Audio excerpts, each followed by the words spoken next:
Okay,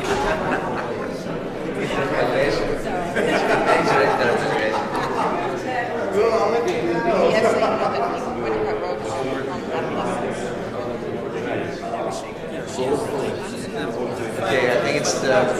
Please gather around so you can begin.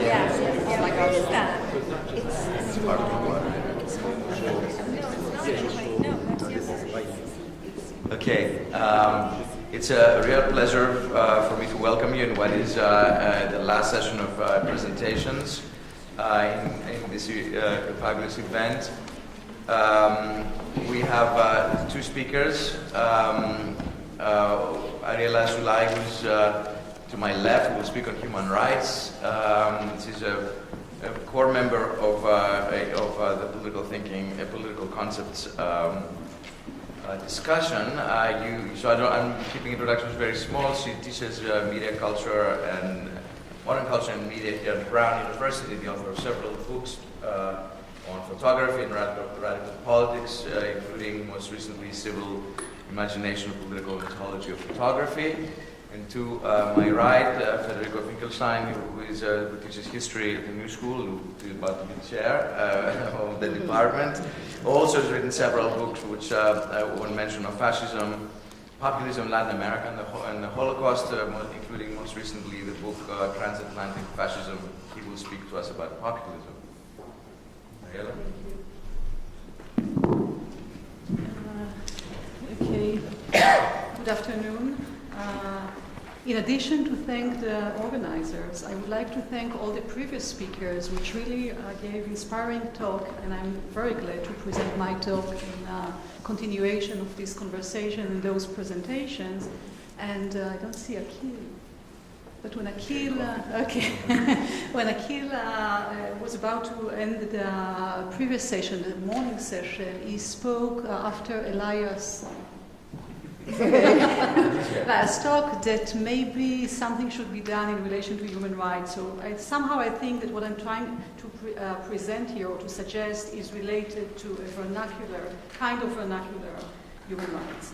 When a political concept such as human rights is discussed without qualification, one might suspect that it was conceptualized from the perspective of sovereign power. Sovereignty is performed and reproduced through multiple apparatuses that preserve it as synonymous with ruling or state power and make the use of sovereign as adjective redundant. Rich and diverse as the discussion of human rights may be, the object it assumes is always considered only from the perspective of sovereign power. In my presentation of the concept of human rights, I shall start by qualifying the existing discourse of human rights as a sovereign discourse of rights, to be distinguished from a civil discourse of rights. The latter is based on rights claimed and performed in public spaces by people subject to sovereign power. The sovereign discourse of human rights has been dominant in liberal democratic regimes that were and still are colonial regimes, or, without formally occupying other countries, are based on differential ruling and practice colonialism in new forms. The universal discourse of rights operating in colonial and post-colonial reality has created a powerful hall of mirrors in which citizens can look at their image without recognizing their becoming perpetrators. However, in order to comprehend how the sovereign discourse of human rights functions, it is not enough to look at the assorted rights that have been formulated and recognized. One must also study how this discourse conditions and limits the phenomenal field of rights violations. One must reconstruct this field in which different patterns of violence exerted upon various groups appear or fail to appear as violations of such rights. When the materiality of the discourse is addressed, it turns out that the civil discourse of rights taking place at sites of uprising, protest, and resistance has been marginalized or placed outside of the phenomenal field allowed by the dominant human rights discourse, and a threshold has been marked beyond which the struggle of the enfeebled, governed, for their rights appears as an act of rioters disturbing law and order. The sovereign discourse of human rights begins with the removal of the materiality, history, and performativity of the acts of claiming rights, as well as the exclusion of those who claim their rights. In this familiar discourse, rights are abstracted and articulated in self-contained statements, as if they are ready-made units applicable anywhere, anytime, regardless of the conditions of inequality under which they should be introduced. This oblivion of past inequality is not a coincidence and justifies a short digression on the concept of sovereignty. Erasure of claims and past experience has been a constitutive element of modern sovereignty that was shaped through the American and French revolutions. It is not called modern in vain. Sovereign power announces and imposes a new beginning, and while doing so, makes this beginning incompatible with a past that from now on should be forgotten and renounced. The sovereign discourse of human rights is one of the principal means to achieve this erasure. The new beginnings makes past experience politically obsolete and helps institute sovereignty as a fait accompli. On the basis of this denial of the violence that was exerted in order to make inequality a matter of fact, the abstract sovereign discourse of rights has pretended since its inception to fulfill the task, however futile, of endowing universal rights with their ultimate ground. Under the reign of sovereign logic and the legal and philosophical discourse in which it is embedded, the main grounding figure of human rights has been reduced to an embarrassingly minimal existence, the human, which even then has failed to provide the sovereign discourse of rights, its proper grounding. Let's look for the claimant of rights outside of the sovereign discourse when she or he convenes with others to claim their rights. The place is a young thicket, a young forest in Palestine that had just turned into Israel. The time is probably the early 50s, a few years after the origination of Palestine, the massive expulsion of about 750,000 Palestinians, the organized migration of a few hundred thousand Jews to Palestine, many of them forced to live in transit camps, ma'abarah, engage in replacing the expelled Arabs and expropriating their land and houses, and the creation of discursive conditions that prevented this renation from appearing to be a case of premeditated violence for which perpetrators are responsible. And I gave a larger version of this talk in Israel, Palestine, when Jay was there, and when I showed his photograph at the time, and as I address photographs as an archaeologist address shards, sometimes you get them without any information. So my assumption was at the time that it should be Palestinians. Now I'm less sure about it. It could be Palestinians, but it also could be Arab Jews who were forced migrated or migrated into Palestine. And this ambiguity is part, I think, of what I will present as the problematic of the sovereign discourse of human rights, because these are two groups that once you juxtapose them together, you can start to reconstruct a civil discourse of human rights and to get beyond this paradigm of the conflict, of the Israeli-Palestinian conflict, as two poles. The middle of the sign reads, "We too deserve a home." This is no abstract claim of a home in the familiar language of human rights, in the vein that every individual has the right to shelter. The sign, written in Hebrew by someone unaccustomed to this alphabet, is addressed to Hebrew speakers. Addressing a Jewish audience, the photographed persons wish to make explicit the fact that others, mainly Jewish citizens, have home, whereas they, indigenous Palestinians who have just been uprooted, or Arab Jews who have just immigrated to Palestine, are homeless, expelled from and deprived of their right to return to their homes. In the case of the Palestinians, or forced to stay in temporary camps, Ma'abarot, or frontier settlements, in the case of Arab Jews. By claiming, we too deserve a home, the protesters are trying to make their condition, homelessness, appear as a result of a constitutive dispossession and deprivation that produces, institutionalizes, and preserves a state of inequality between different groups of governed persons, and takes from some or deprive others what another group is given self-evidently. Rights, as we can begin to conceptualize them from this photo, are the performative effort to break through the sovereign discursive wall that enables the perpetration of a certain pattern of injury and inequality without letting the inequality appear enduring and the injury appear harmful or damaging to those who are involved in its perpetration. The performance of rights, however, seeks to scandalize a wrong that has not created a scandal and, in fact, has gone unnoticed.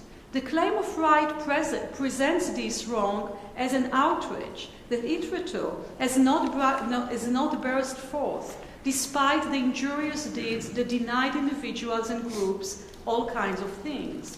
Usually, these are deeds accomplished with the assumption of perpetrators and victims alike that the persons responsible for them could not be held accountable. Rights, then, imply claims to take action, to desist from such deeds, to give back what was taken, to acknowledge a plight, to compensate a damage, to equalize status, to change rules, and enable the people involved, perpetrators and victims alike, to start anew. Rights are the performance of the effort to introduce into the public sphere both the demands inherent in these rights and the claimants who voice them, so as to release them from the marginality imposed by sovereign discourse. This marginalization prevents the claim from being heard, forcing it to be neglected or suppressed as a protest or a threat to the existing order. Rights, when thought from the point of view of those who claim them, are first and foremost an expression of the attempt to crack a sovereign barrier that consists of the separation of past and future, dictated by the sovereign rule of law, a separation between, on the one hand, a closed past in which what was wronged is no longer contested because the violent dispossession has been naturalized and legalized, and on the other hand, an indefinite future in which the rights of every man, as it were, the typical protagonist of a common declarations of rights, would not be violated. For this sovereign discourse, the state of historical inequality, as well as people's coming together in public to perform their rights, are neither points of departure nor concrete bids of reparation and compensation. Since the 18th century, when people perform their rights in concrete situation of harm and deprivation, their performance is usually interpreted as a protest rather than as a very matter of which rights are made, and they are often blamed with the disturbance of public order and are responded to in kind. And let me just show you three very recent examples, one from Turkey, when people are claiming their rights and they are responded by the police. This one from São Paulo from June 2013, and this one from New York. A civil discourse of human rights, I argue, could be reconstructed from forms of being together of people grounding their rights in a non-differential political system, in a way that implicates the whole governed population and not only the group who claims the rights. Thus, as in this photograph, rights reside in the tension that exists between claim and violation, thereby preventing the possibility of a closure of past violation, and forcing the ongoing presence of the incompleteness of history to remain present. It is no mere coincidence that the rights articulated by various governed populations in various the various governed populations in what I call the civil discourse of rights were not regarded as part of the discourse of human rights, and that the concrete claims made by people whose rights were violated did not become the driving force of the universal discourse of rights. This matter is the direct result of the fact that the sovereign discourse of rights is integrated as part of the modern regime of the sovereign nation state, and this regime bases its legitimacy on the right to self-determination and draws its viability and resilience. Now it echoes differently, I think, from the network of nation states in which it is woven, rather than from the entire body politic of its governed population. Nation states enable each other, even if by default, to maintain a differential body politic made up of citizens and all the others, non-citizens or superfluous population as Arendt would call them. But they are made of non-citizens and impaired citizens, whom I propose to call enfeebled governed, to insist on the fact that they are governed and that they are enfeebled by this regime. The placement of the latter in relation to the body politic is not always external and often is not determined by their formal status as citizens. They do not live on a separate planet, but rather on the outer or inner fringes of the various nation states and are governed along with citizens. Those citizens are capable of, on the one hand, enjoying their rights. Those citizens, it's us. Enjoying their rights without being identified as the typical object of rights, and on the other hand, denying any link between their privileges and the rights others have been deprived of. 60 years ago, Aimé Césaire insisted with unprecedented sharpness on connecting any case of rape or murder that takes place in the colony to the white French citizens living in France proper. However, explaining the conduct of the white man, he too slipped into essentialism when he claimed that a little Hitler dwells inside any bourgeois. Thus, Césaire too missed the opportunity of understanding the perpetrator, and not only the victim, as a product of the regime that created him or her, and not as he who creates that regime or heads it. History has not lacked the type of perpetrators who choose to invent and hone more and more extreme forms of exerting violence in order to deprive others of what they had and of what they could have had, or what they could have had. But since the 18th century, the ongoing injury and rights violations inflicted upon large populations have been generated not only by perpetrators who chose to be perpetrators. It was made possible thanks to the active or passive participation of numerous enlightened, democratic and liberal citizens who, without exposing any tyrannical or sadistic aspect hidden in their personality, as if having a little Hitler in them, collaborated with their governments and committed systematic human rights violations under the auspice of the sovereign regime of human rights. I propose to see in the sovereign discourse of rights the DNA that maintains democratic regimes and enables the permanent violation of rights to happen on its own accord. Most of the time, the citizens, socialized by the regime to see as self-evident the systemic inequality that it has created, are not even required to exert direct violence to violate the rights of others. By force of their citizenship alone, the citizens become the discursive wall that enables violations of rights of others without this violation appearing as an outrage. In sovereign nation states, citizens who take their citizenship for granted, oblivious of their share in a system of unequal differentiating ruling, enable the perpetuation of a sovereign discourse of rights, blocking the horizon of thought and imagination so as to make the very possibility of equality inconceivable. When these citizens perform their rights, they are actually rising up against the persona of the sovereign's citizens. which they otherwise incarnate. In civil rights discourse, where rights are not proclaimed from high above, but claimed from below with regard to concrete harm and violation, performing rights always means also claiming the right not to be a perpetrator, not to take part in a regime that produces such harm systematically, distributes it unequally, while naturalizing the harm that befalls the weakened groups among the governed. Sovereign human rights discourse is a form of ruling to which both citizens and non-citizens are subjected, albeit in different modes. This understanding enables one to contest the common cartography of violation of rights, as though it always takes place under faraway, undemocratic regimes, and here you can see refugee camps, or actual refugee camps in faraway regimes, and makes it possible to trace the global topography of enfeebling and impairing populations in liberal democratic regimes.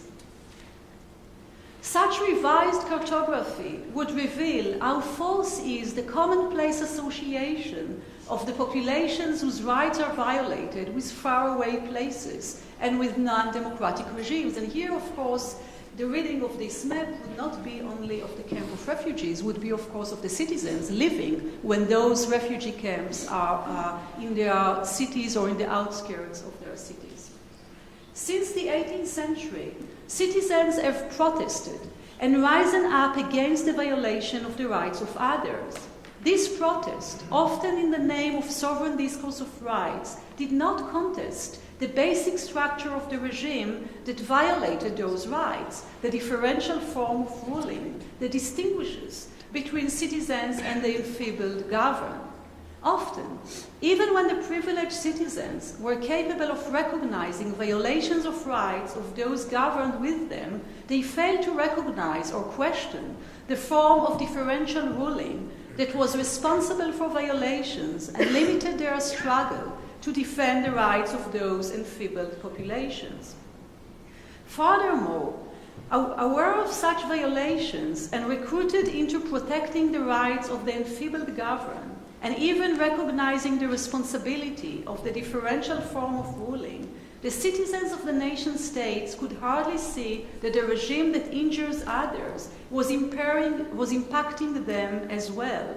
As citizens, they are not deprived of what the regime takes from others, the enfeebled governed, but what usually remains invisible is that they, the privileged citizens, have been deprived of this other basic right, which I propose to call the right not to be made perpetrators, which once we integrate it into the discourse of human rights, we are in a civil discourse of human rights that is conceptualized out of the many that claim their rights. Here are several recent examples of citizens performing their rights not to become perpetrators. Men in India claiming their right not to become violators of the rights of women or the bodies of women. Jewish citizens who founded the Zochrot organization claimed their right to open the past in order to create a universal right to enable the return of Palestinians. The reparation and the compensation. Edward Snowden performing his right not to be a perpetrator, supported by others that defend this right, which is their right not to be victims, but eventually also perpetrators. Israeli soldiers who break the silence claim their right not to violate the rights of Palestinians, etc., etc. Civil histories written today out of a relational paradigm or from the framework that I suggest as potential history enable us to trace the huge scope of the civil discourse of rights that took place in different parts of the world in the late 40s, the time when the Universal Declaration of Human Rights was composed, the UN Declaration that enabled all these nation-states to flourish around the world. This universal discourse of human rights that served the sovereign nation-states that promoted it in this vicious circle excluded the civil discourse from the arena where rights discourse was shaped and kept the dominant sovereign discourse of rights without competition. Here are just a few examples. Civil opposition to expulsion in the name of self-determination. The organization of citizens after the Second World War in order to protect their rights in face of a draconian policy that implemented the universal right to development at the expense of inhabitants of allegedly underdeveloped areas. Struggles to avert some of the projects aimed at evicting and taking over lands in areas undergoing development. The insistence of Japanese citizens under the destruction of Hiroshima and Nagasaki and the American occupation to collect information about survivors in spite of the ban on documentation and the confiscations of cameras and films imposed by the Allies military government. The efforts of women who were abandoned and mass raped in Italy or Germany to sue their perpetrators. The fact that in all these cases, citizens acted as political actors and performed rights, not claimed those universal rights, which had not only been violated but hardly recognized, thus struggling to break through the wall of the sovereign discourse, as itself been denied or silenced by that discourse. Instead, those whose rights were violated and who insisted on claiming them incessantly, thus making explicit the active nature of their dispossession and exploitation, while seeking alternative ways to materialize their claims, have been construed as deviating from the place and role assigned to them. The political regime responsible for their dispossession has been equally responsible for framing and tagging them as problematic subjects, marking them as a threat to social order, rioters, enemies, criminals, terrorists, and so on. Citizens who tried to claim their rights not to be made perpetrators were construed as pacifists, naive, psychos, dreamers, refuseniks, conscious objectors, traitors, or just sanctimonious pretenders. These depictions are symptomatic of the way the nation-state sets limits on its citizens' actions and exercises differential rule over its body politic. The deviation of citizens from the place allotted to them inside the discourse of the nation-state, a speaking position assigned and presented as an extension of the sovereign, whether as its representative or substitute, and their quest for a space from which relations among the governed might be imagined differently, are then interpreted either as acts of disorder and law-breaking or acts of treason.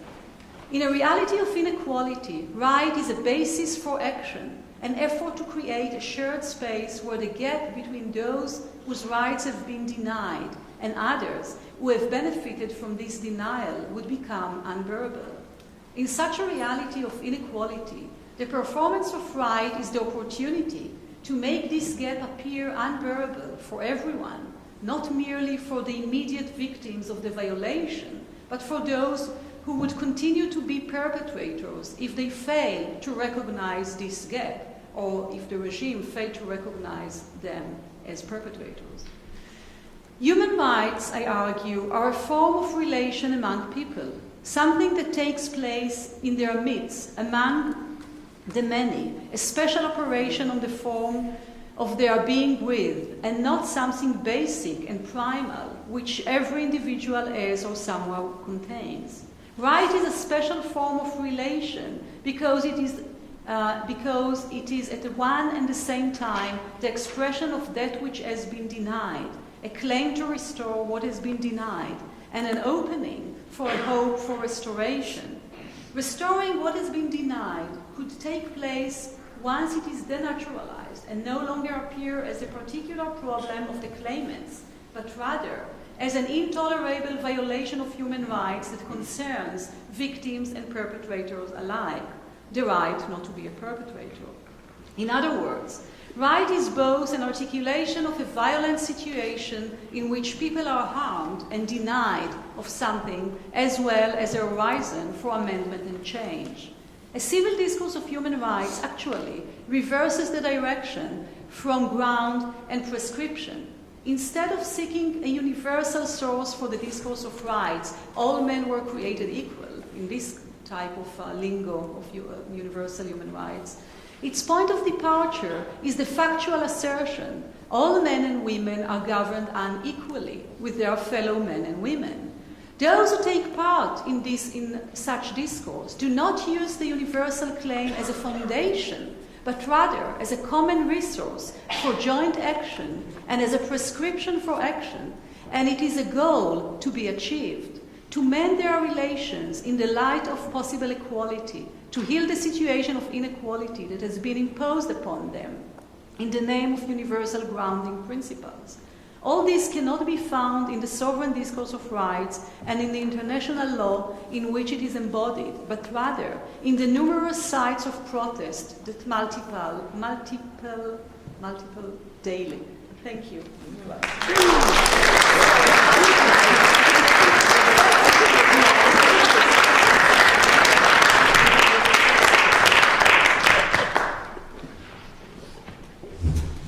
First, I would like to. It's okay? Can you hear me?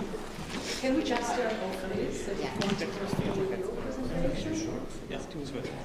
Yes, it's better like this. Because I will be talking about populism, and it conveys some performative dimension of my object of study by becoming a subject actually.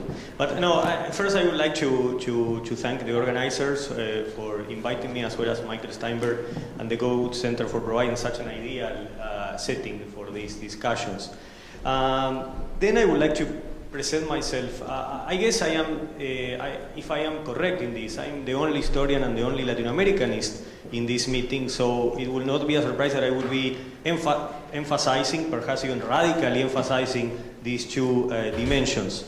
In addition to that, I'm an Argentine historian, or an historian of Argentina, probably both, and I will also be emphasizing this dimension, both of my subject position and in a way, trying not to conflate with my insistence on the centrality of Argentina. I will be emphasizing that as well. Which brings me to the first very polemic statement that I would like to make. Hopefully, this statement eventually could be deflated by a more theoretical and historical explanation. But the statement is like this: if Athens is the cradle of democracy, Buenos Aires is where populism started. Which is to say that this sounds almost like an Argentine, almost mythical Argentine joke, which I would like to tell now, which is that, sorry? Well, it will be lovely, but I will say it in English. Which is the mythical story of the proverbial Argentine in proverbial Paris. And the question is what this proverbial Argentine will do when he's in Paris. He will go and he will climb onto the top of the Eiffel Tower. Why? Because he would like to consider how Paris looks without him. So to bring Paris to the equation. To bring Paris to the equation, not only because, as I said, I'm Argentine, but also because it's central to the conceptual itinerary that I would like to trace here. Paris is another, in a way, it's a central stop in this history that I would like to trace from Athens to Buenos Aires, because in a way, if in Athens, and I basically I'm actually citing my colleague Andreas Calibas here, if in Athens democracy happens after tyranny, I will after tyranny, I will say then something equally polemical, and I would like to explain that. It is my responsibility after saying that to explain it, which is that as opposed to that, populism becomes an actuality, a reality after in and out of fascism, rather than after fascism. Which means then that the long itinerary that I'm trying to trace, it is Athens, Rome, I will go back to that, but the conception of the people is central to Rome, perhaps even more important than Athens in that regard. Paris, because of the French Revolution and the emergence of a modern notion of popular sovereignty. And then Rome, and perhaps Berlin again, and finally Buenos Aires. Which is to say that, and I will add another, the last one actually, the last geographical metaphor, which is very famous, at least for scholars that have read, such as myself, Mussolini's papers and especially Mussolini's library, that he was obsessed by France. He was obsessed by Paris, and if you go to his library, you will see that he had huge collections of books about himself. And one expectation would be, okay, he will not be reading this because all of these books are commented anthologies of his sayings and dictums and so on. But he was especially highlighting the sections which were related to the French press or what French intellectuals were saying about him, whereas the English sections or even the American sections he didn't highlight. He was not interested. But unlike Mussolini, Perón, which is the real subject of my story, Perón was not interested in Paris, but rather in Rome, which is to say that he was interested in Mussolini. Now, before trying to explain all the big things that I have been saying and trying to substantiate them historically, specifically historically, I would like just to remind you of something that you know, which is this big return of populism to politics, especially in Europe. Especially in Europe, and we are in a way bombarded by apocalyptic scenarios about what is going to happen in Europe with populism. More specifically, what is going to happen in May during the European parliamentary elections, when we could be even, people are talking about a populist takeover of the European Parliament, which would lead to its dissolution. I will later return to that regarding European forms of populism. But to Latin Americans, this is in a way wrong, because populism never left. There is no return of populism in Latin America. It morphed into very different possibilities. And even one could ask you, in terms of insisting in transatlantic relations, as I have been insisting in my work, that perhaps it never left the European soil itself. It was just repressed. So in a way, what we are talking about is the return of the repressed. That is repressed and is there, becoming really, really visible through its takeover of institutional forms that it wants to destroy, or at least in terms of its speech. So it's basing its politics in Europe in terms of the destruction of what the EU represents. Now, as I was saying, for Latin Americans, this is not, in a way, it is not new. It is news in the sense that many observers have indicated how, in a weird turn of events, it seems that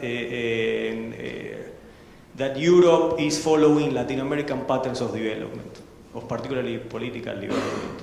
And more precisely so, if you really want to focus on recent Latin American news, although very soon I will be talking about history and history of the past, really the history of the 20th century. But in terms of recent Latin American news, I would even argue that populism is in decline in Latin America. So we are talking about the rise of populism in Europe at the same time that populism is in decline, or at least in a kind of presenting a defensive line. Like after the departure of Comandante Chavez, Maduro, his successor in Venezuela, won elections by minimal margins, which basically make the current Venezuelan version of populism the largest minority, which in a way is really at the roots of what populism is. So this is really problematic. So even in that sense, in terms of its own sources of legitimation, one has to say that populism is in decline in Venezuela. The socio-economic crisis that is now confronting at least forces us to say that these are not the years of Chavez, or of the climax of the what Chavez called 21st century socialism. Now, in Argentina, 1 month ago, the current Argentine administration, which is not only populist in terms of its, a definition that I will later provide, a historically based definition that hopefully also could be deflated, but also in terms of the long tradition where it belongs, which is Peronism. Again, going back to my first point about Buenos Aires being the cradle of modern populism. And then they have lost these elections in the most important cities of the country to a variety of political sectors. So in a way, it was a really negative vote in Argentina. So surprisingly, now Argentina presents the largest contingent of Trotskyist representatives in Congress after this election. Perhaps even not only Latin America, perhaps in Europe. I would like to exchange some notes here. Perhaps Greece might be an exception, but in the rest of Europe, I mean, we are talking even in conservative districts, some Trotskyist representatives being elected. Buenos Aires, on the other hand, combining both votes against the government, votes from the left and the right, and so on and so forth. So basically, it will be hard to claim that these are the best years, or the best, at least this year, is a great moment for Argentine populism. Actually, it's in a defensive line regarding many things, and I will be happy to talk about that. Now, but for Latin Americans, as I said, this belongs to a previous history. This is, I mean, what is surprising is that Europe now is following us, in a way. But no, it's not surprising that populism is there, that it's a phenomenon, and so on and so forth. Now, in terms of the history of populism,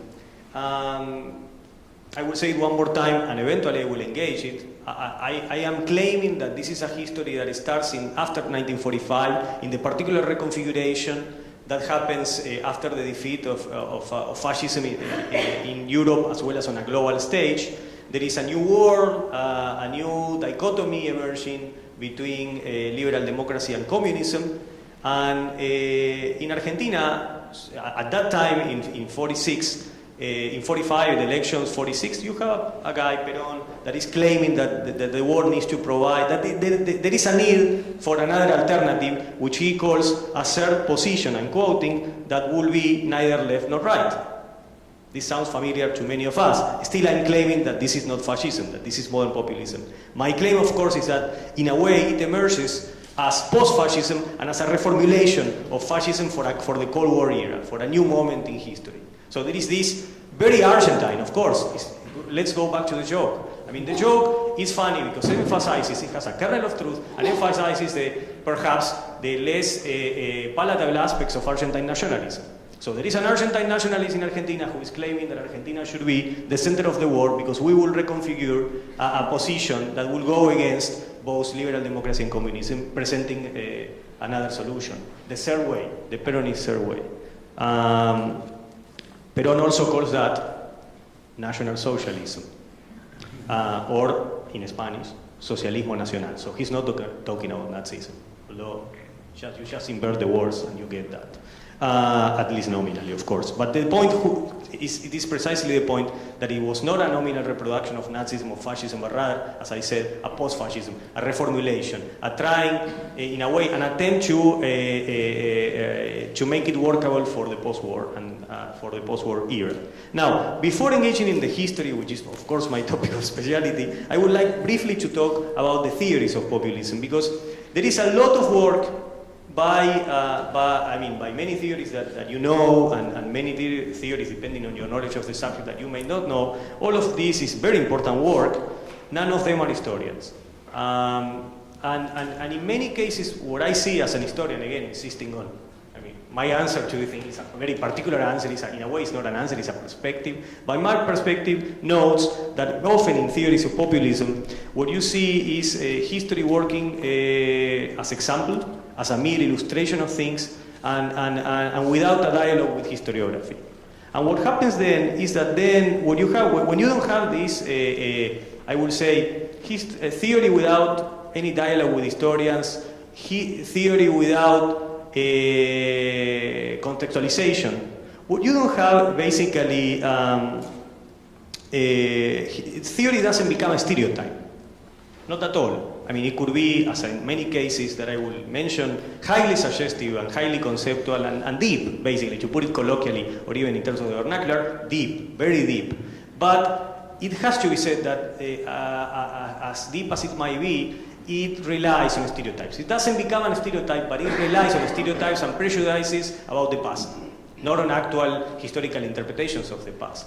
And to some extent, I would like to argue that this is a problem going on in some discussions, at least, on populism, which are not informed by the work of historiography.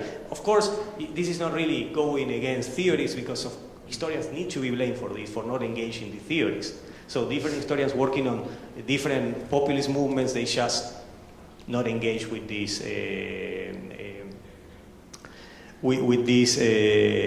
theoretical work, which means that you have an academic politics of mutual indifference, which is highly problematic. And this, in a way, I see my attempt today as trying to bridge these two sides to the understanding of populism. Among the theorists, I should say, I just will provide that, I will rather, you could even say that I will be name dropping a little bit, but I would like just to put all these authors in a constellation of interpretations about populism. And I would like to mention the work of Canavan, because her work is very important to understand why Rome is central to the story. And I don't mean the Rome of fascism, but the Rome of the Romans, and how in Rome what you have is the emergence of a notion of the people that eventually will be important, although reconfigured, reformulated in the Middle Ages, as Canavan explains, becoming, with a total different meaning. The people in a way as a defense of the monarch, as a defense of the proper place of the monarch, eventually leading to the French Revolution. And I think here the work of Rosanvallon is central. Because Rosanvallon, emphasizing the centrality of Paris here, in a way one could accuse Rosanvallon of doing what I'm doing here today, but emphasizing the centrality of France to understanding this. But I believe to some extent he's right. As a good Argentine, of course, I'm coming back to the jokes. I believe he's right. Paris is the center of the world. But in a way, what Rosanvallon does is emphasize this intrinsic dualities in the emergence of a modern understanding of the role of the people in politics, which is to say democracy, modern democracy. So he actually recognizes that there is a contingent and even ambivalent relation between the notion of representation and the notion of the people. That the representation is necessarily a rational way to convey the will of the people, and there are some limits to that. And to some extent that is a conceptualization that we choose to believe in that, and there is and that is intrinsically problematic. To put it differently, as he does, he observes that democracy often works in ways that occlude the possibility of pluralism. And this is an ambivalence, right? The search for pluralism at the same time that correlates to a search for the proper representation. And eventually, in many historical cases, what happens is that the two do not work well together, in the sense that the two are not achieved and rather represent a confrontation. And in that sense, fascism, which is a modern phenomenon, is obviously rooted in the French Revolution. But fascism is a revolution, as Sterngels presents this to us. It's a revolution against a revolution, but it's a revolution that accepts the basic premise of popular sovereignty. Although it doesn't accept, it actually rejects this mathematical notion of representation. What it proposes against is the destruction of democracy from within, and the idea that mathematical or rational representation is not as authentic as, let's say, the natural link that exists or should exist between the people and the leader. So once, in fascist theory, once you have that leader, you have the right interpretation of what the people want. Even more so, it's not even an interpretation, it's one man and one people, as the slogans insist. One should read fascist theory seriously.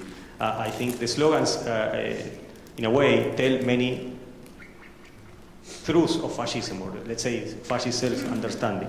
Now, that is fascism. I will return to fascism by comparing it to the first case of populism, which is Peronism. But then, in terms of the theories, thinkers like Nadia Urbinati or Jean-Bernard Müller have also noted how populism, let's put fascism in brackets. I mean, they don't talk about fascism. Populism is also rooted in a crisis of representation. So, I mean, in a way, although perhaps they will not put it this way, populism is rooted in this ambivalence of democracy. And it provides an answer to this duality, right? The search for the right way, rational way of mathematical representation, and also the search for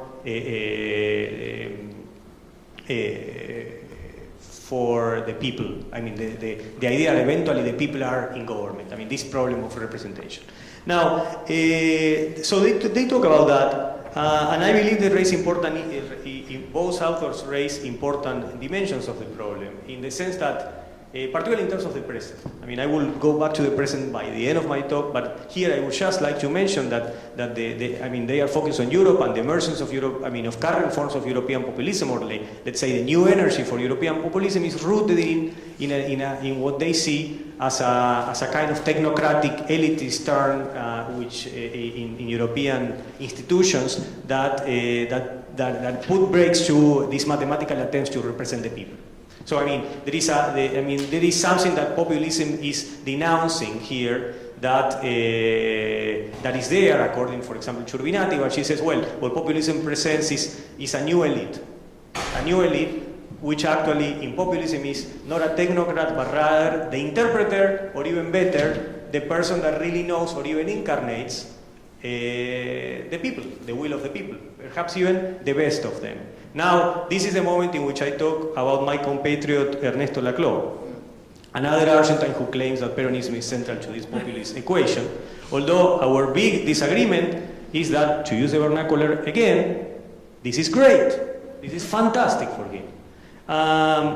Now, my colleague Andrew Rato has observed, for example, how this is rooted in a political theology, how it is rooted in the often uncited, I mean, in the book on populism, I mean, from 2006, Populist Reason, it's 2005, sorry, as far as I can tell, there is no Schmitt, but as Arato reminds us, this is rooted in a Schmittian conception of politics, and I will add to that, especially rooted in the meeting between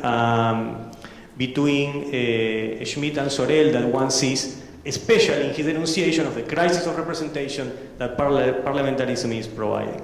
Now, one issue. Okay, so I will be very 10 minutes. So basically, one issue that Laclau does, as opposed to other authors, and I agree with him, is the centrality of Latin America to the history of populism. Although he doesn't provide a history for that, but rather, I will even argue that he really goes native in the specific sense of populism. That is to say that really within the rivers of populism, he believes that there is no historical explanation for this, but rather an issue of authentic forms of popular expression. So anyway, I would be happy to return to this. We don't have time.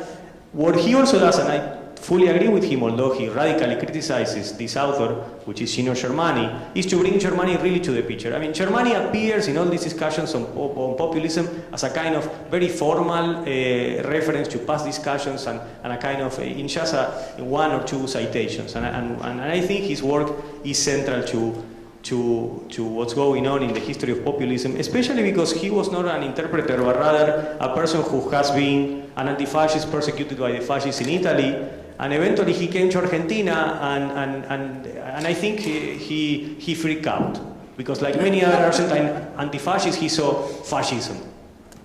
And to some extent, that is still a problem in his work, because sometimes populism and fascism are equated in his works. But still, now it brings me to the history that I will finish with, which is the history of Peronism. Now, Perón in 1945, as opposed to actually fascism, that in its most famous cases, not in all cases, but in Germany and Italy, it comes from democracy, it uses electoral means to destroy democracy from within. Peron is in a different situation. He's the most important military member of a military dictatorship, which is the closest thing that we had in Argentina to fascism. It's a proto-fascist dictatorship. And Perón sees that this is not viable for the war that will come after 45. He decides I would say perhaps between the end of 44 and the beginning of 45, he's a good reader of what's going on in Europe, and he decides to present himself as a candidate in presidential elections. And by doing that, my main point is that he breaks with the fascist tradition, because he now understands that fascism needs to be part of a democracy, and that is the basic. I think fascism can be many things. I have written an article about what I believe fascism is, but dictatorship is central to the history of fascism. One cannot think about fascism in 1923. I mean, fascism is a long history, and it leads in all cases to dictatorship. That is the experience of fascism. Perón basically breaks with that tradition, and I will be very succinct here because I don't have time. I will be happy to talk about this in the Q&A. But basically, by doing that, I mean, by engaging in the political system, there is a lot of noise, which sounds like very talented people like Jorge Luis Borges or Gino Germani and many others. It sounds like fascism. It has noises of fascism, but it is something else. And that something else is an authoritarian democracy which radically disregards pluralism, thereby trying to, in a very different way than fascism, trying to solve that duality that Rosan Ballon talks about. And he does it in a very specific way. And another set of characteristics that I will say, before one more minute, I say this to Statis, in which I will end, is that, I mean, if you ask me, okay, which are the main differences? The main difference is contextual. As much as a fascist as he was, he couldn't be a fascist, and he really understood that. Then there is a particular logic with his movement, which is a working class movement coming out of different traditions. So modern populism, at least in Latin America, and Peronism is the first case, only the first case. It's not any Platonic root for anything, but it's the first case in which this happens. It's a working class movement.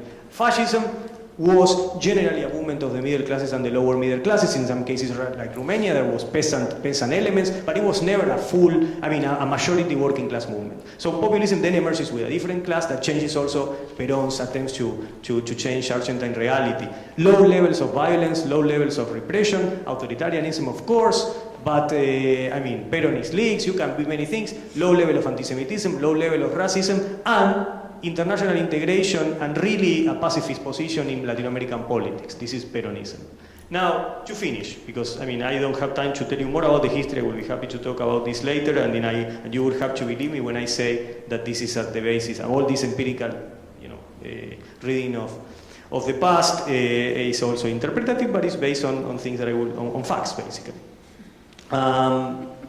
Now, in terms of the historical experience, after classic Peronism is a post-fascism, a reformulation of fascism.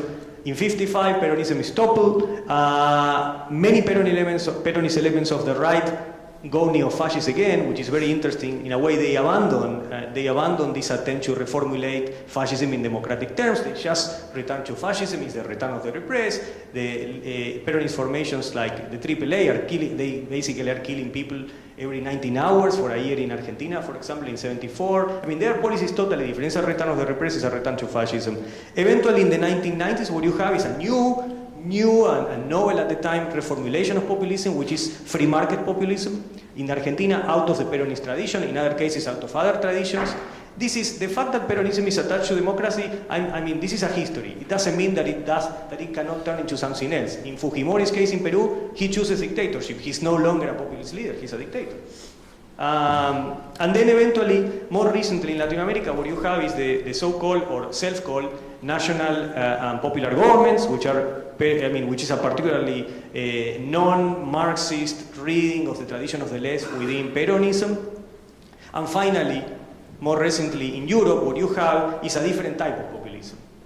In a way, this is a return of the repressed in so many ways, because it's now no longer in Europe is a working class movement. What you have is a middle class or lower middle class movement with weird notions of cyber democracy and which are linked to corporations. If you were an anti-fascist coming out of, let's say, 45, you will see fascism here.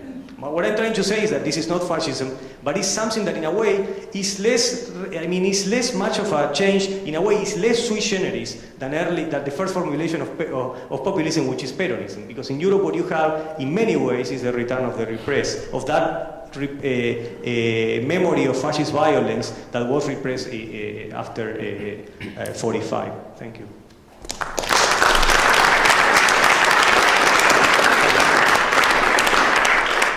Okay, we will proceed taking two questions at a time. I would like to take one from the table and one from around the table, if possible. I see one. There's one from off the table, and the first one, first hand is Etienne. So can you please get the first question? Oh, wow. Okay. So I guess I have kind of a perhaps simple question for Ariella, actually, about the relationship between the sovereign and the civil. And for me, this was spurred by what I took to be a really fascinating remarks on Césaire. And you said that Césaire sort of missed an opportunity to understand the perpetrator as a product of that regime of violence. And I guess sort of the question that emerged for me there was if the regime that Césaire is talking about, and many of those that come out of the same tradition as Césaire, is the form of the nation state. So I wonder if what Césaire gets us to, and Fanon gets us here too, and I think that more recent folks, Cheryl Harris being one, might get us to, is how, and I think maybe even a concept like governmentality gets us here too, is how there's a certain delegation of sovereignty from the state to the civil society, such that a category like whiteness and its extra legal production as well is a kind of monopoly on legitimate violence, right? So I wonder if, and this is also why somebody like Fanon will say that civil society itself is predicated on a kind of racial logic, anti-black violence. So I just want to know a little bit more about the relationship between the civil and the sovereign, which it might also be used to say if the regime that Césaire is talking about might actually be heterogeneous to the state in insidious ways as well.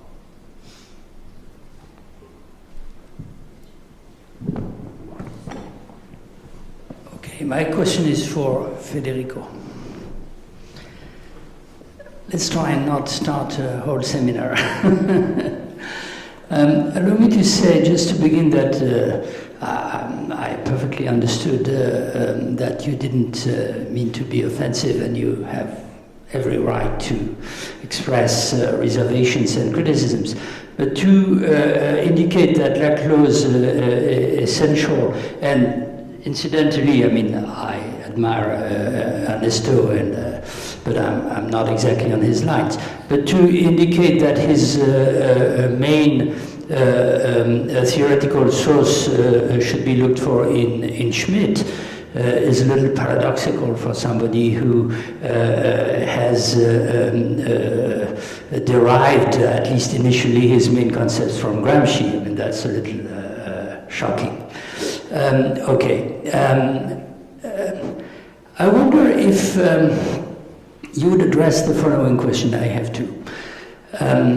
Using Adi's problematic from yesterday, that is the question of the distinction between a concept and a term.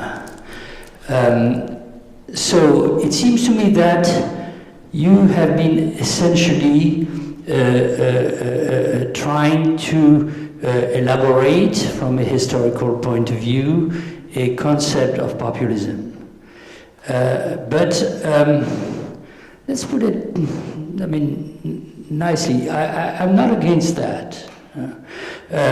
You clearly show that it's almost impossible to do that without choosing one ideal type. Out of which you somehow devise the concept. And for very good reasons, you choose, of course, the Latin American type and particularly the Peronist type. But the fact is that contemporary uses of populism in Europe, in America, who is termed a populist today in America? Elizabeth Warren. She's the typical populist. That doesn't designate a movement, it designates a discourse or a position. So it's, I think the other point of view is worth taking as well. Namely, populism is a term, it's a floating signifier, as Laclau would say, or adiophir, which for reasons, of course, that of course need close investigation, and I agree with you that the crisis of representation or parliamentary representation plays a very important role in this, is now circulating from one continent to another, attaching itself to national traditions. And in fact, in many cases, and I'll stop there, indicating, I would say, something that you also addressed when you spoke of the third way, of course, which is the amazing and worrying difficulty to identify conservative or reactionary and progressive positions on the political spectrum. So that's my first question. Shouldn't we also look at the uses of the term, which of course are not reducible to the use by political theorists? I mean, and quickly, my second question. I had the impression that you were turning around that, but not fully addressing the question of the relationship between, especially in Latin America, of course, between populism and, say, charismatic power. So, of course, you referred to,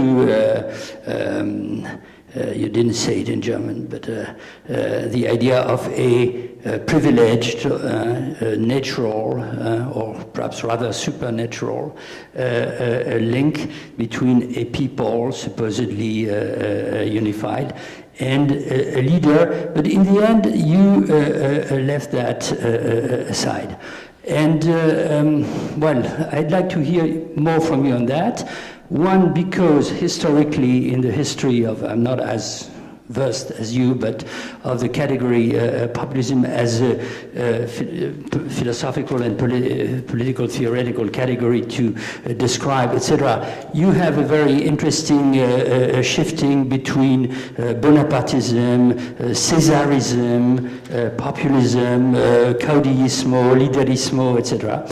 And second, because, to take the last most interesting example from Latin America, that is Chavez, I don't know if you saw, any of you, around what I think has been one of the best commentaries on the new situation, an article published by Boaventura de Sousa Santos, both in English and in Spanish, in which he insists, and I believe rightly in my opinion, on the fact that once again we're going to witness the fact that no such movement can survive its charismatic founder. And I would be tempted to add, and this is really that if you return to the Weberian categories, which are really impossible to avoid, what seems to be the characteristic of this kind of populism is the fact that it's a charismatic power that cannot become routinized.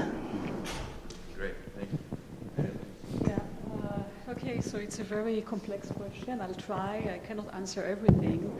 I just say that what I presented here is part of a much bigger project, more pretentious, to reconceptualize sovereignty, to reconceptualize revolution, to reconceptualize archive. Some of them I've already did. Some of them are in the writing. And somehow I started with one concept, one political concept, and it was clear that I have to. As I started, I have to do many of them, not because of my appetite, but once you start to once you start to conceptualize the political,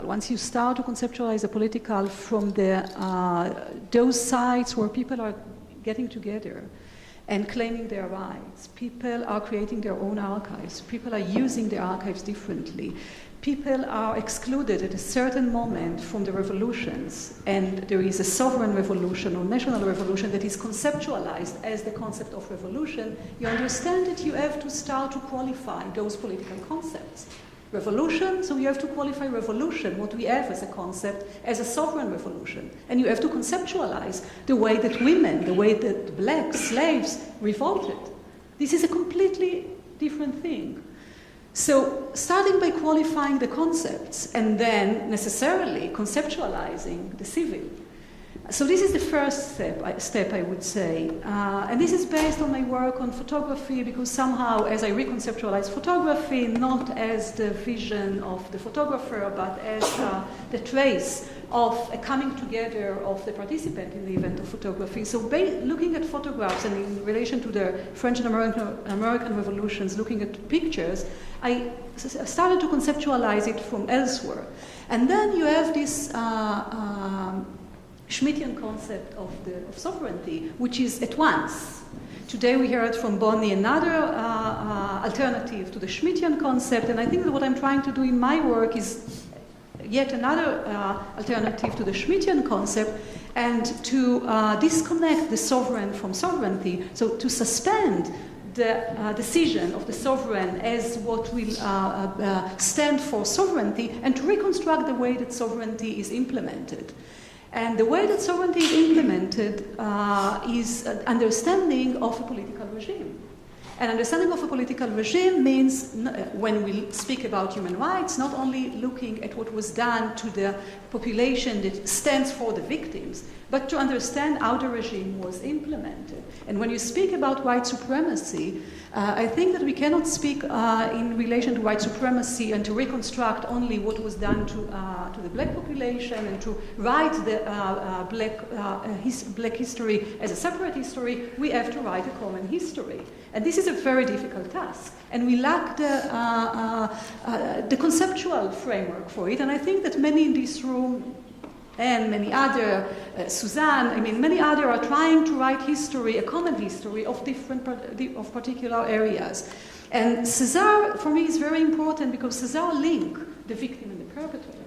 But his understanding of the perpetrator is insufficient, because the perpetrators stand there for the representative of the sovereign without understanding how the perpetrator was created. So what I'm trying to do in this understanding of human rights is to link together the entire population when we speak about human rights, and I try to show it very quickly because I didn't have time through these two maps in order to stop to think about human rights only as rights that we will defend for other populations, to understand that it's not only that those other populations are living among us, but there is a right that we privileged citizens should defend, which is the right not to be a perpetrator. And in order to conceptualize the right not to be a perpetrator, Aimé Césaire is one of the chain in this history, or in this conceptual history.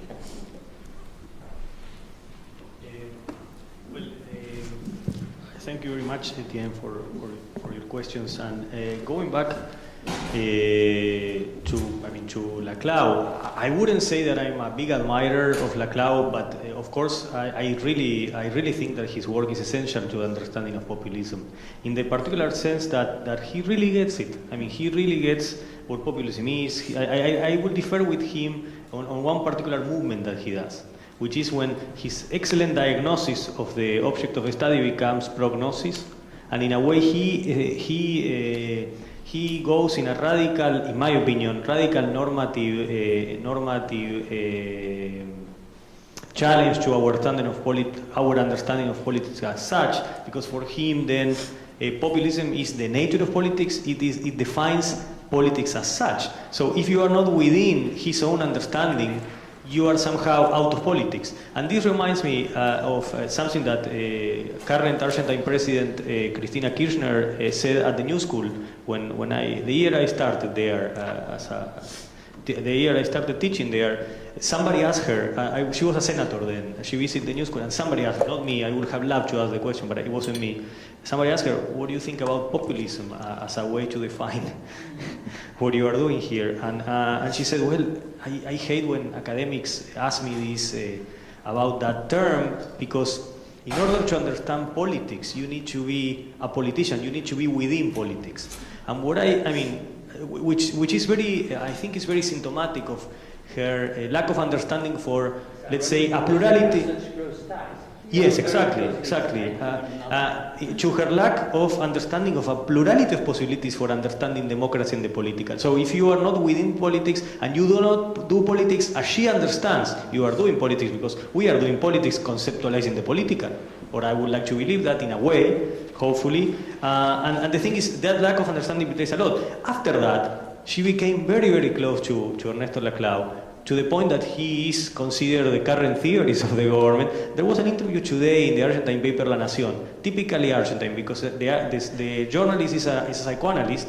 The series is called Politicians on the Couch, and it's an interview with Laclau. So he finally became, at least for the most important paper in the country, he became a politician. And one of the things that they asked him, and a patient, of course. And they asked him two things. That they said, how do you feel that you have achieved what every Argentine intellectual always wanted to do, which is to be the theorist of the president? And I don't know, it's very difficult to read irony in published. I would like to believe it's irony, his answer. But it still is very symptomatic, because as jokes, irony is also betraying something there. And what he says is, no, I'm not proud about that necessarily, because I write for eternity, not for a president. And probably irony, but then they ask him, and this, you will be interested in this, Etienne, because another question that they ask him is, okay, but what did you talk with the president? We had a couple of precise talks about Althusser, he says, but he doesn't explain what was the nature of that dialogue. And anyway, so this is my criticism of Laclau. I don't want to be disrespectful at all. Now, the issue of Warren as a populist, I think it misunderstands. In my opinion, that is a bad use of the term, because if I understand Warren correctly, she wants to emphasize institutions, regulation. No bad use of a term. I think it is. It's a self-contradicting phrase. There's no bad use of the term. There are uses.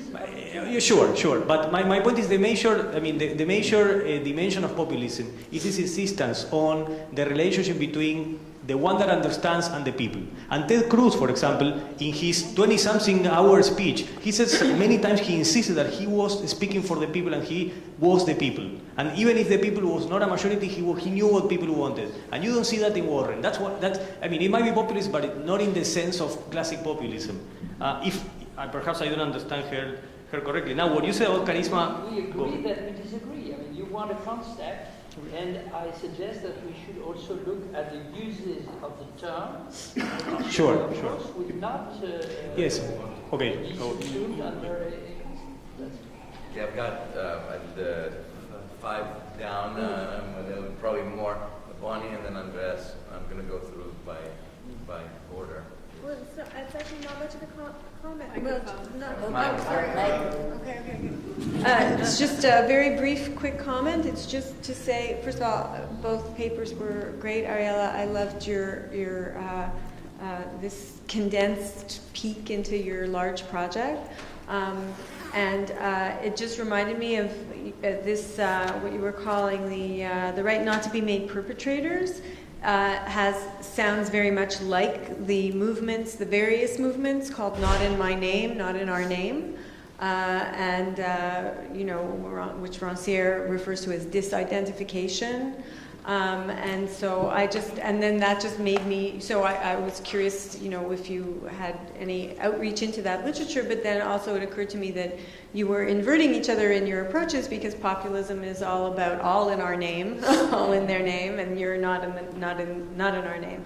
So I just, I just wanted to invite you both to think about that, because it's about claiming the name or the agency of politics on behalf of some figure called the people. And I think that what you're doing with the civil, I'm thinking civil contract of photography, but with the civil alternative in this case, is involves, in addition to every other concept you're already working on, probably also involves reconstituting the people for this politics as well, so that it's the remnant, or in some way not the totality of the people in the way that it is for populism. So I don't know if that makes you an anti-populist, but this is the little grenade I'm just going to throw in there. So. This directly follows Bonnie's question.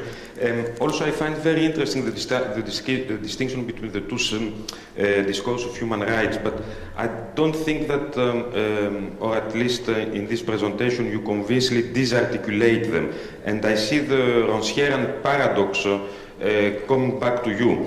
So, if the civil rights, the civil discourse of human rights is to enact and to make one claims oneself for others, perhaps, I see two possibilities. Either one to succeed, civil rights movement in the United States in the 60s, and then success will just mean reaffirming the sovereign discourse after that.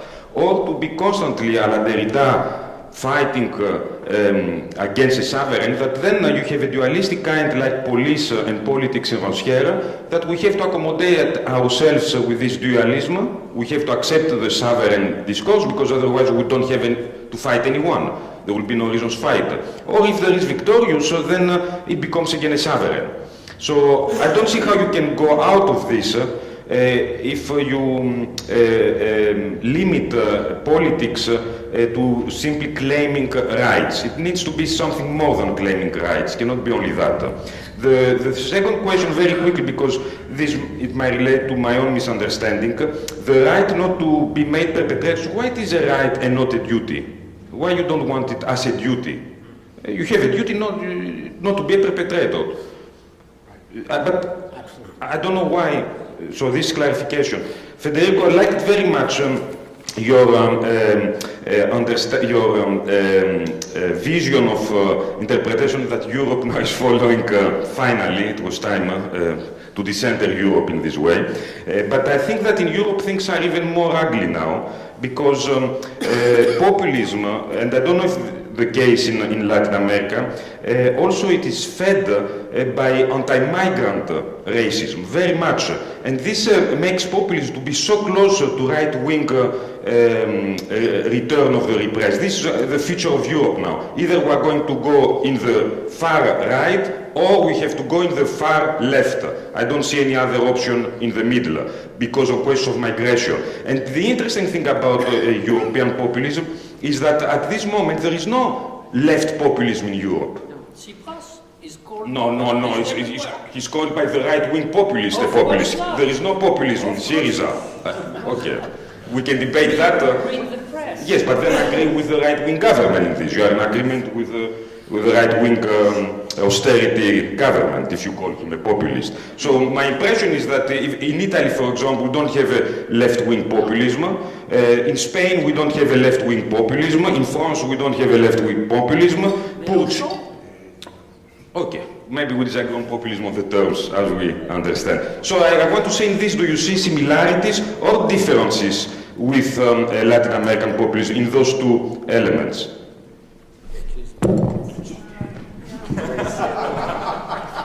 Thank you for both questions. Very challenging. I'll try.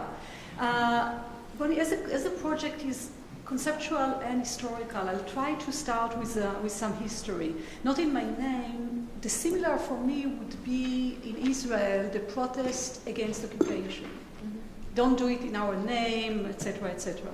And Israeli Jews protesting against the occupation are actually, I have no idea against who they are protesting. Although I was part of it for many, many years, I have no idea who they are.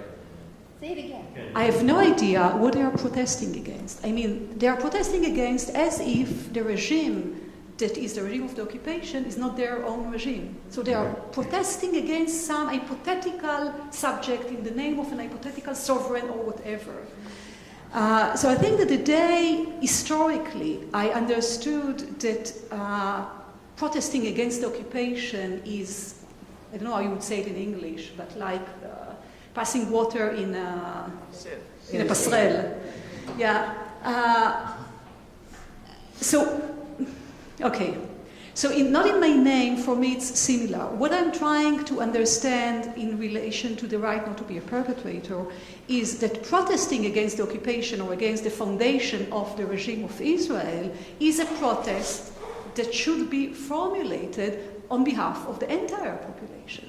Not only to protect the rights of the others, because transforming the Palestinians into those others, living on another planet, is not understanding that human rights or the regime, the sovereign regime, is the regime under which you are also governed. Saying this, it doesn't mean that not in my name is not part of the material to conceptualize as the right not to be a perpetrator.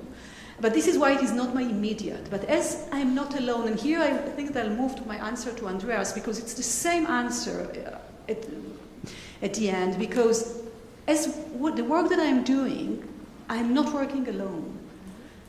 I'm working with other intellectuals, but not only with them. I'm working with people that are claiming their rights everywhere, now and historically.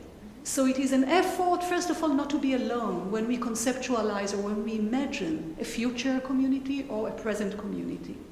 And I think that this is what I link as answer to both questions, that I am not alone, which means that I am trying to conceptualize historically and to historicize the different civil claims from the 18th century, once from after the Second World War, the second phase, and the third phase would be 48 in relation to Israel. And once I understand that I am not alone, the effort was how to disidentify, speaking once here, but it's again not enough, to disidentify the Jewish community and to reconstruct the Jewish resistance to the constitution of the Israeli sovereign regime in 48, not necessarily in order to protect the Palestinians, but the Jewish resistance to this regime that was implanted upon them. And answering your question with I am not alone, when you speak about duty, you want again to relegate this claim, this civil claim, not to be a perpetrator, to a conscious understanding of the situation, to a conscious decision to refuse or to reject your own duty. What I'm trying to do is to work with the discourse of human rights, that as a history that interests me a lot, because it's the history, the beginning of the discourse of human rights in the 18th century, and again its second triumph in 45 and in 48, between the end of the war and the writing of the Universal Declaration of Human Rights, is a discourse that defeated the civil discourse of human rights. So I don't want to give up on the discourse of human rights. I would like to reconstruct the civil discourse that was there at the 18th century, in 45, in 48, and not as a duty, but as a different way to think about the way that people are imagining their community.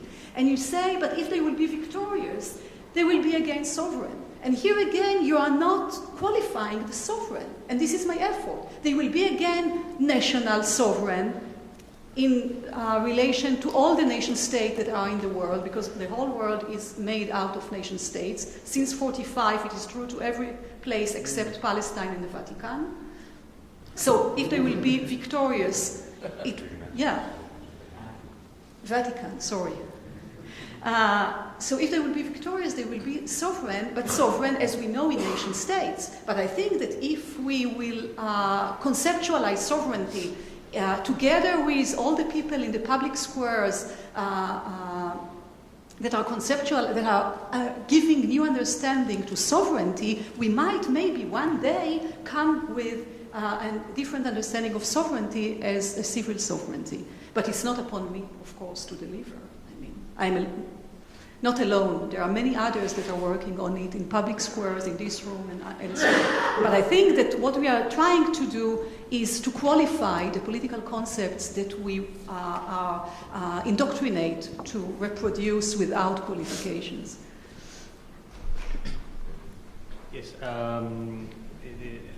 Bonnie, your point about the name, in the name of the people is central, and going back to Etienne's important point about the charismatic dimension, I would add liturgy as well.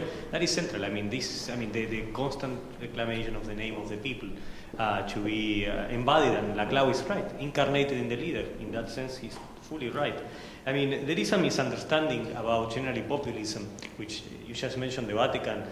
This, in a way, as many Peronists in Argentina are saying now, we have a Peronist Pope. And the misunderstanding regarding the current Pope is that it's another noise, because this guy is for the poor, but he's progressive, he has to be, because he's for the poor. No, he's a true Peronist. So basically you can be, taking really seriously Perón's tradition of Socialismo Nacional, you can be against minority rights, against sexual equality, against your right to do whatever you want with your body and so on and so forth.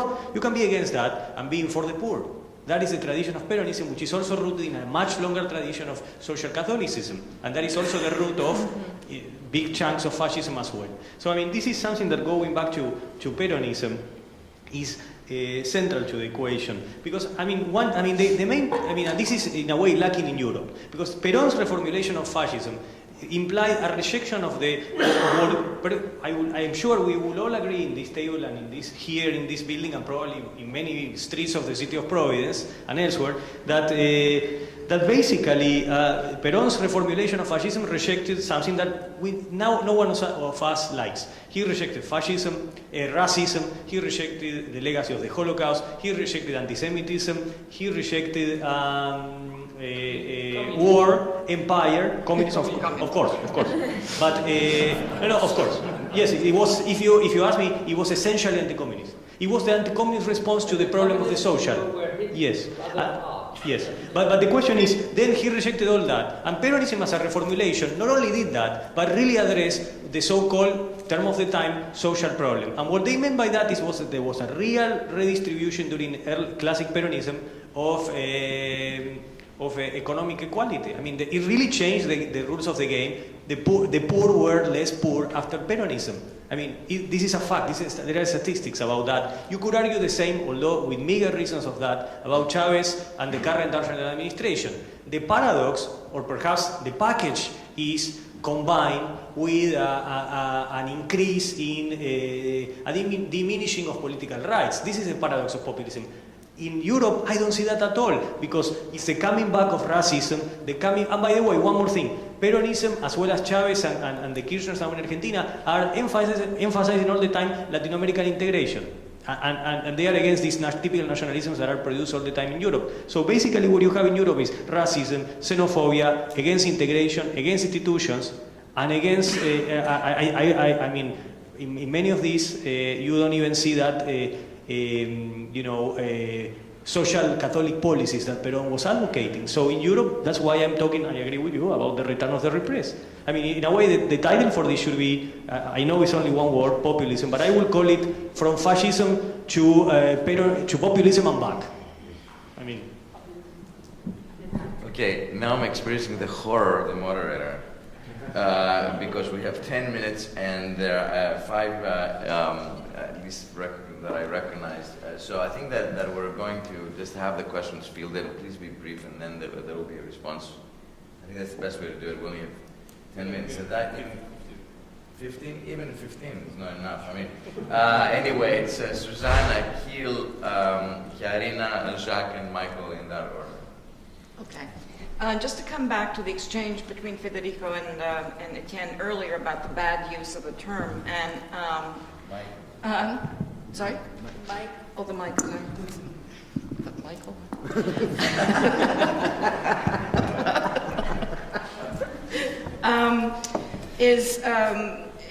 One thing, the way I understand what Laclau was doing when he started writing about populism was that he wanted to actually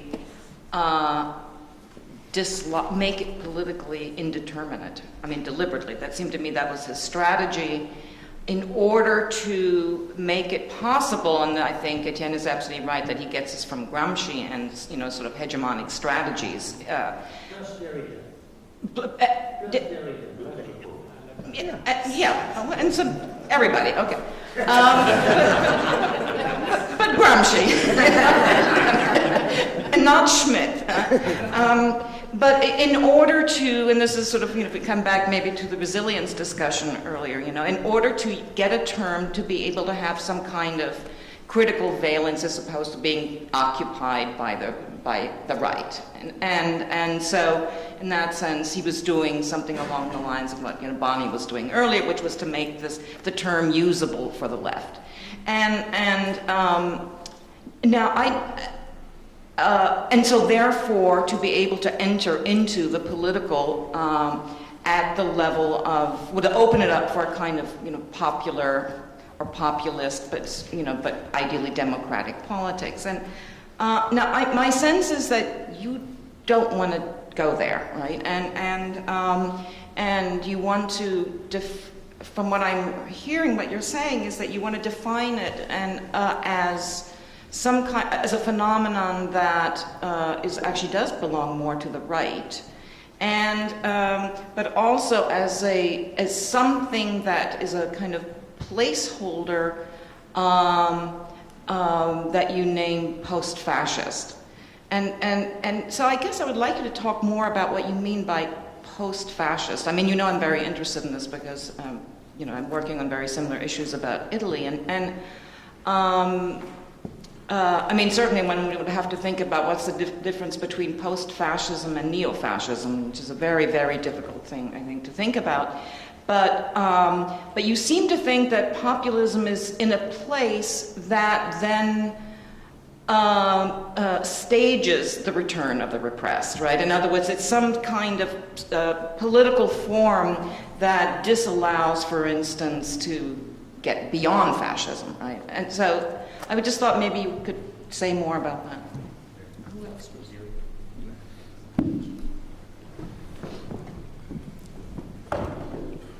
My question's for Ariella, but I just wanted to say about this post-fascism. You know, I really think if we want the depth of genealogy on this, it better go back to at least post-Jacobin, which is, I think, the source of how every liberal has been spooked by movements of the people. And I think it's really a post-Jacobin phenomenon, and post-fascism is a later recuperation of something that really is there. I mean, just repeatedly, nobody can talk about the French Revolution without talking about the aftermath. No serious historian is able to do it now without addressing that question. Ariella, you're completely convincing and honorable effort to expand the notion of human rights to include the perpetrator in the sense you've been pursuing. But let's generalize it to say include those who are well off as well as badly off as possessors of rights. Here's a question. This is a symptom of the abstractness, what Michael was very shrewdly talking of by bringing in the notions of codification. It's a Foucauldian point he was really making. Do you think that it would consolidate what you want to say in a way that would phenomenologically consolidate it, to add to the fact that something is abstract or codified as a right, which will now include the right of the perpetrator or the well-off too, cannot make full convincing sense unless one also has a descriptive phenomenology of how the apparently well-off are not well-off. When you have situations of deep oppression or inequalities or whatever it might be, it is, you don't get the descriptive phenomenology right without pointing out that the well-off are in fact not well-off. They need to have those rights. So you have to have a detailed description of the sense in which they're not well-off. Marx had the notion of alienation precisely for this kind of thing. But maybe we need another notion now. But unless we are prepared to say that the idea of rights for them too won't have the full convincing description. Do you see what I'm saying? That we need a level of phenomenological description which gives us the right to.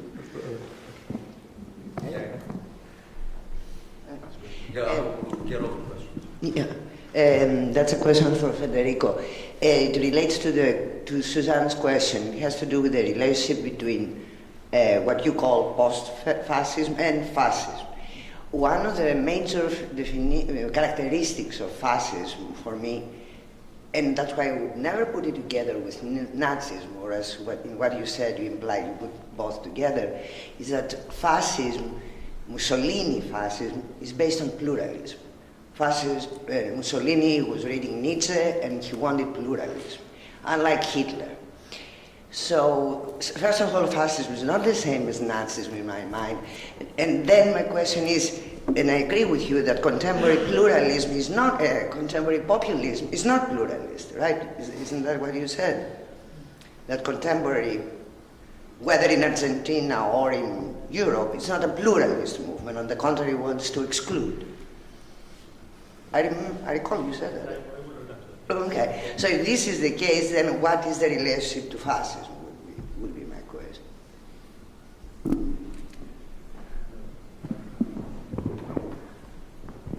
This is very brief.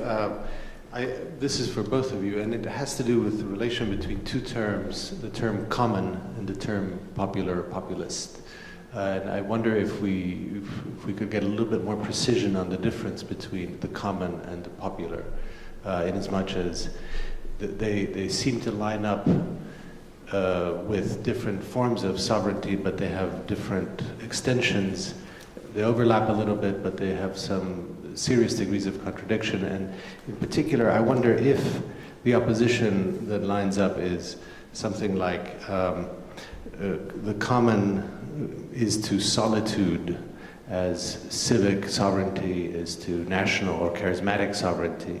How this works with populism? What is the other of populism? It's not solitude, it's something else. It's a different phenomenology there as well.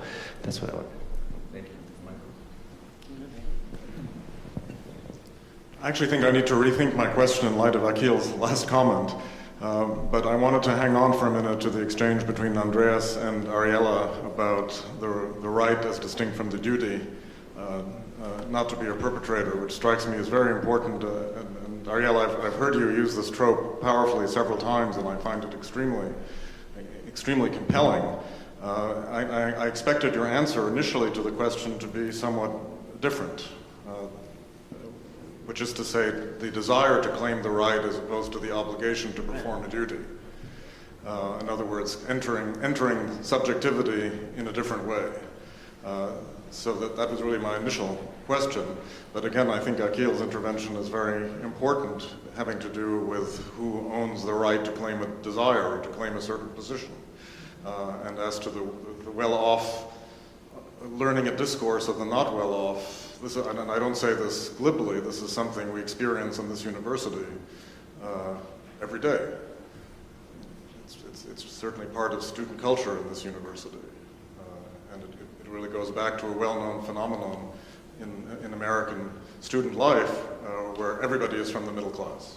In other words, there's well-known surveys that everybody who answers the question is from the middle class. Well, let's reverse it. You start first. I would like. Do you hear me? It's okay. Okay. I would like to start with Chuck's question about the other. I mean, I wouldn't say it's a funny thing, but when you start, as I did, publishing some newspaper articles on these topics, it's very easy to become the other. And the suggestions are always the idea that either you lack consciousness, or you are a traitor to the nation, and thereby you might be put outside of the nation. So you don't represent the nation. The people have spoken. This is the typical line. The people have spoken. So if you don't agree with what the leader of the people is saying, because she is the incarnation of the people, you are against the people. Thereby you are an idiot because you lack an understanding of what's going on, or perhaps you are an enlightened traitor. I mean, you are obviously against us. So this is a central issue, which is the logic of polarization. And I have to backtrack a little bit, because I think Etienne was right. I mean, I was wrong when I made, like, perhaps even almost mechanically, a kind of objection to this idea of Warren as a populist, because, I mean, a central element there, then my brain kind of realized my mistake, because, I mean, there is a central element, which is this logic of polarization. The 1% and the 99%, people like me, scholars who work on fascism, are horrorized about this situation. This is for me, because of my particular paranoias, which are typical of my trade working on fascism. This is scary. I mean, this is scary. The idea that the national self is healthy, but it's only 1% that is really dirty and bad. I mean, this idea, which in a way excludes responsibility. It's a kind of avoiding responsibility. Suddenly, we should be happy because we have no responsibility whatsoever in the people that are governing us, because somehow it's a 1% that directs everything. This is a very paranoid view. I mean, to some extent, I don't think she says this, but some people that support, this kind of approach says this. Another way to be even more polemical, would be this kind of ascription to hope rather than a program. I mean, I like this person because provides hope, rather than providing exactly a program. Now, that is an ambivalence. I wouldn't say even that Obama or Warren are populist in that particular regard. There are populist elements. That's the only thing I would say. And in that sense, you were right when you were talking about that dimension in Warren. Finally, the issue of post-fascism, neo-fascism. I am very concrete here in both contextual and in terms of what it means. Contextually it means that after 45, there are some people that are saying we need to provide a solution to what they call demoliberalism as well as communism, and that solution cannot be fascism. It needs to somehow reform it, somehow carry its legacy, but in a way overcoming it. That's why I talk about post. The irony, of course, is that it does not really overcome it insofar as it defines itself in terms of that legacy that it wants to overcome. It's like postmodernity. Are you proposing something or rather criticizing something? In terms of the typical definition of the term. Now, neo-fascism, I see it, and again, in the case of Argentina, which is the subject of my forthcoming book. I study that. I see the Peronist chapter is a detour. This is a post-fascism, and then the return of the repressive neo-fascism insofar as it is the impossible attempt to replicate fascism after 45. That's why I call it neo-fascism. That is to say, I want fascism to be the political solution for the present. It cannot be, it's neo-fascism, it's an attempt to replicate it, to reproduce it. It doesn't deny it, it addresses it and embraces it. Thank you for the question. I'll try. I'm not sure. Actually, three of you are here. I'm looking for you elsewhere. You're sitting together. I think that the easiest question for me would be your question, Jacques, because as I'm not dealing with the concept of popular, I take the freedom not to address the concept of popular and to say that, the concept of common is very important to my thought, and because the common is made of and co-citizens, co-sharing, co-whatever. So this is simple to put aside for the minute. I think that I should address this question of the popular one day, but it's not on my table now. And the question of Akhil and Michael, which are more complicated for me to answer, but I'll try. I completely agree, Akhil, that a descriptive phenomenology is required for why the well-off are not well-off. This is somehow why I became an historian, a kind of historian. And why historian and not only a philosopher or not only a theoretician or not only a commentator of something is descriptive phenomenology that is done with the concept that we have that are lack of history, the history of the constitutive moment of violence of 48, for example, will be a phenomenology that will be, I think, partial and maybe biased and maybe completely insufficient. and maybe even completely wrong. In order to be able to produce a descriptive phenomenology of why the well-off are not well-off, I had to reconstruct, and I can reply only from my own terrain, which is Israel-Palestine. I had to reconstruct what happened in 1948 and to reconstruct why the well-off are not well-off, why the Jews are the victims of this regime. And what are the prices that they paid in order to be part of this regime and to play the role through which sovereignty is reproduced through the division of role, and to play the role of citizens, to play the role of the well-off. So although my answer would be related or is coming from my particular case, which is Israel-Palestine, I think that Palestine is a symptom. And as I said earlier, that only Israel is not a nation state. It is not a nation state because there are millions of Palestinians claiming to dismantle and to imagine a different sovereignty in Palestine. And maybe this is why Palestine is not only a symptom, maybe it is also a source of hope. Because once Palestinians will participate in this imagination of this place, and sovereignty will be redefined, we necessarily have civil sovereignty.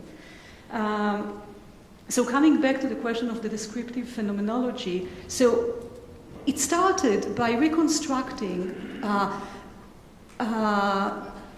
the way the Jews, for example, survivors of the Holocaust in the DP camps, were uprooted from the camps and were convinced or persuaded or forced to migrate to Palestine, knowing very well that they will immediately be rejected by the British and sent to be incarcerated in Cyprus, for example. This, when you juxtapose it with the Arab Jews who were migrated, convinced to migrate or forced to migrate to Palestine, and they were compelled to give up on their culture, Algerian, Iraqi, etc., and thousands of Algerians, for example, resisted and revolted and wanted to go back to the places from where they came. So I had to reconstruct this history of what had been done to Jews in order to start to supply a descriptive phenomenology why the well-off are not well-off. And of course, to articulate what was done to the Jews with what was done to Palestinians. The Palestinians were only put in parentheses, but not in order to be excluded, of course, from this history and from this phenomenology and from this conceptualization. And now to answer to your both question, I think that to reduce it again or to substitute it by the language of right that I'm trying to work on, so it's nearby or together with the right not to be a perpetrator, there is a right to imagine your future. And for years I thought that Palestinians were deprived of the right to imagine their future because the army intervened every time they want to create something or they create something, the army interrupted. But the Jews, the well-off in Palestine, again, I'm speaking about my case study, but I think many of it can be universalized. So the Jews were cut off the right to imagine their future, because what future otherwise than to send your kids to the army, than to reproduce your role in the division of roles within under national sovereignty. So I think that once we put together these two rights, the right to imagine your future with the right not to be a perpetrator, we cannot speak only about a duty.